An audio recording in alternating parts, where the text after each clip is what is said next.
নমস্কার, কেমন আছেন সবাই? আশা করি ভালো আছেন। আমরাও সকলে ভালো আছি। এখন বাজে 6টা, কিন্তু বাইরেটা দেখে মনে হয় না সকাল 6টা বাজে। এত রোদ উঠেছে। কয়েকদিন থেকে এই রোদটা প্রচণ্ড উঠেছে। আর এই গাছটা কালকে সন্ধ্যেই ও কিনে এনেছে নলহাটি থেকে। ওর বন্ধু বলেছিল একটা ড্রাগন গাছ কিনতে ওদের জন্য। তো ওই গাছ কিনতে গিয়েছে, দিয়ে এই ফুলের গাছটা দেখতে ভালো লেগেছে, ও কিনে নিয়ে চলে এসেছে। কালকে সন্ধ্যায় এনে এনেই আমাকে দেখিয়েছে। তো আমি দেখেই তো খানি বকলাম যে এখন এই গাছ হয়, এত রোদ, যেগুলো লাগানো আছে সেগুলোই তো মরে যাচ্ছে, জল দিয়ে বাঁচাতে পারছি না, তারপরে আবার এই গাছ কিনে নিয়ে এসেছে। তো কালকে সন্ধ্যাতেও একটু জল দিয়েছি, আজকেও একটু সকালে জলে ছিটে দিয়ে দিলাম। দিয়ে সকালে বাবাকে চাটা করে দিয়ে এসে আমিও চা নিয়ে বসে পড়েছি। চা খেয়ে বাসি সমস্ত কাজ সেরে আমি জামা কাপড় কেচে রান্নার জায়গায় চলে এসেছি। সবজিগুলো কেটে নিলাম, আর এসেই আমি কুকারে ঘুগনিটা বসিয়ে দিয়েছি। আমার সবজি কাটতে কাটতে ঘুগনিটা প্রায় হয়েও গিয়েছে। তো সবজি কেটে যে ভেন্ডি ভেজে ভাজতে দিয়ে আমি মশলাটা বেটে নিলাম। আর সেই সময় ও নিয়ে এলো মাঠে থেকে লালতের শাক। তা লালতের শাকটা আর করিনি, আমি বেছে ক্যারি প্যাকেটে ভরে আমি ফ্রিজে রেখে দিয়েছি। আর এই যে পটলে আলুতে ডিমে আজকে ঝোল করছি, কারণ আজকে মা বাবার শুধু রান্না হবে। আজকে আমরা খাবো না, আমাদের একটা বিয়ে বাড়িতে নিমন্ত্রণ আছে। বলেছিল সবাইকে, কিন্তু বাবা মা যাবে না। আমি যখন ঘর মুছছি তখনই বাবা বলল যে আমরা যাব না, আমাদের জন্য সেদ্ধ ভাত করে দিও, আমরা আর রোদ্রে যাব না। তো সেদ্ধ ভাত আর করিনি, আমি পটল আলুতে ডিমে ঝোল করলাম আর ভেন্ডি ভাজলাম। তো আমার রান্না হয়ে গেছে, গ্যাস মুছে সব ঠিক করে আমি চলে এসেছি। তো এই কাপড় ছেড়ে আমি বেরিয়েও পড়েছি। আর বেরিয়ে দেখি প্রচণ্ড রোদ, যে এত রোদ যে আমি মাথায় কাপড়টা নিয়ে নিলাম। আর ওই যে সামনে যাচ্ছে প্রেজেন্টেশন নিয়ে, ওদের কোনো ব্যাপারই না, ওরা তো রোদে রোদে ঘুরে, ওদের অভ্যাস আছে।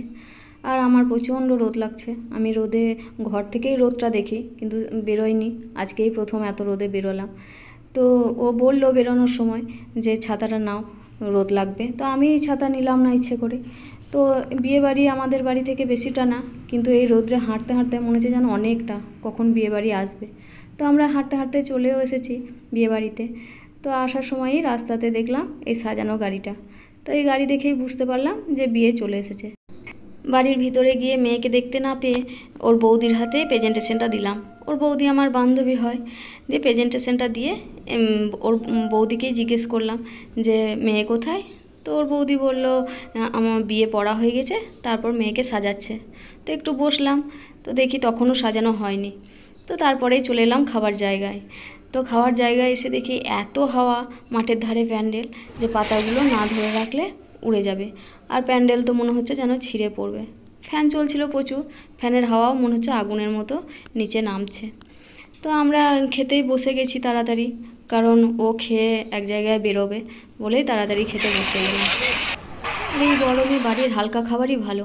আমি তো খেতে এসেছি নামমাত্রই, মানে সমস্ত কিছুই অল্প করেই নিলাম, তারপর আবার মাংস আর একবার দিতে এসেছিলো, কিন্তু আমি গরমে আর নিইনি, সব কিছুই একটু একটু করে খেলাম।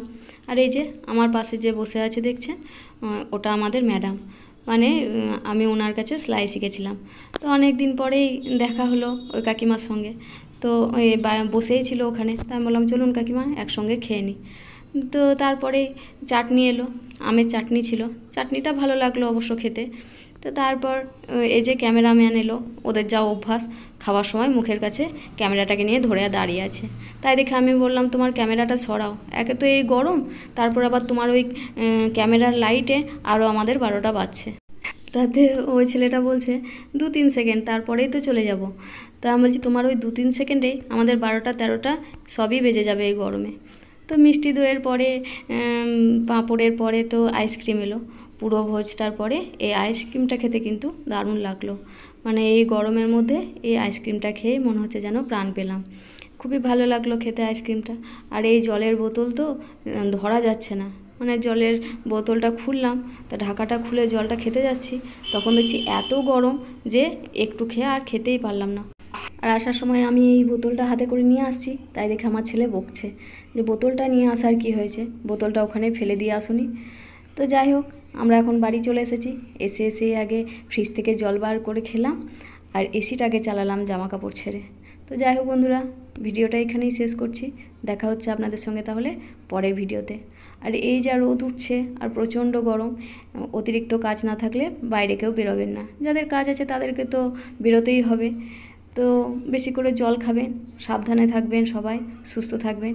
ঠিক আছে, টাটা।